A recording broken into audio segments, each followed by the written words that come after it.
Welcome back to Neuropathy Solutions with me, Dr. Roger Borbon, for understanding neuropathy and how to put you back in control of your life and vitality. Okay, now what we're going to do is explain something regarding neuropathy pains. So one of the questions I get a lot is, well, how can I have numbness but I have so much pain? How can I be numb that feel sharp prickling or like ants are biting my feet or like my feet are on fire? So this is a little perplexing if you don't really understand how the nerves structure works and how their function works. And it also, once you kind of understand this, it'll also give you hope on how you can heal. So I'm going to now give you my really fancy model of the neuron. Ready? Toilet paper. So what I'll do is just show this to you here. So if you look at this and just pretend that this is a long nerve and we did a cross section through it.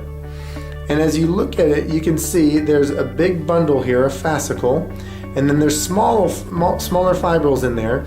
You'll see there's a larger green circle, there's a larger blue circle, and then there's those little orange ones in there as well, and these large red ones.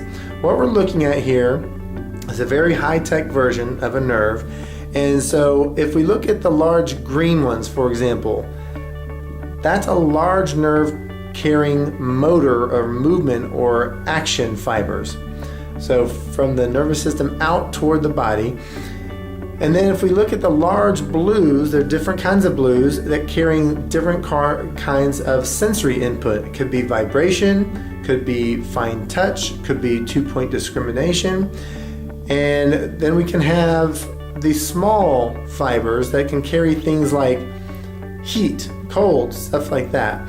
So if you look at these and we look that if we cause some compression on there, the ones that get most affected are going to be the larger nerves carrying, the motor fibers for strength and also big sensory fibers for balance,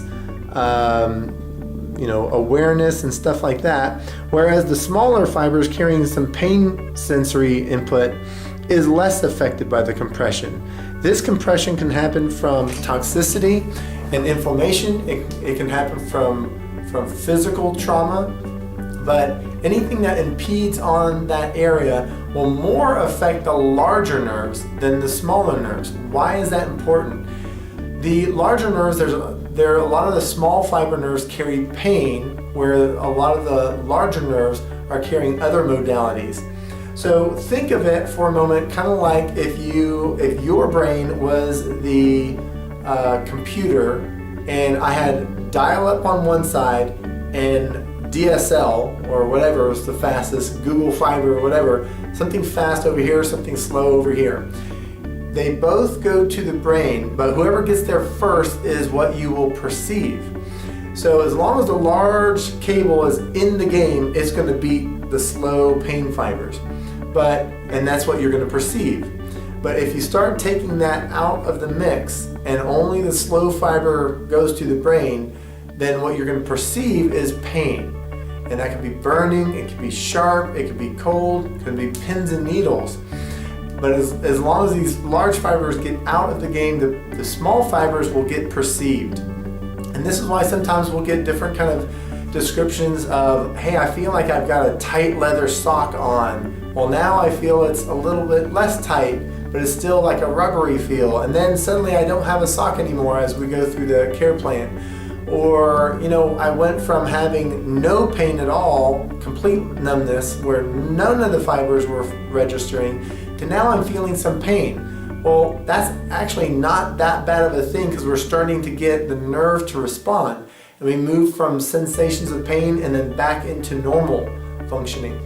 And this is why if you kind of understand how that nerve looks and the physiology behind it on the structure, then you can see if we can decrease some of the things taking away from the large nerves and get the large nerves back in the game, you'll experience more normal sensations and you'll beat out the pain fibers from registering at the brain.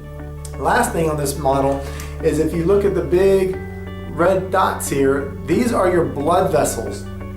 And earlier we talked about fuel delivery. Well, that happens through the blood vessels. And so anything that's restricting on the blood supply to the nerve itself can greatly impact how that nerve is functioning. But that should help to clarify how you can still feel things that you don't want to feel, like pain, but you're not perceiving accurate things like touch, fine touch, coarse touch, 2-point discrimination, things like that. Hope that explains some of the riddle, but then also gives you hope that even if you're feeling some pain, you're having function. Really important is that how our nervous system is interconnected. If you know how to leverage the function of the body, you can use those nerves that are working to upregulate the fiber types that aren't. If you know how to tap into that, that's where you start asking the body to adapt in a healing direction. We'll see you on the next video. Take care.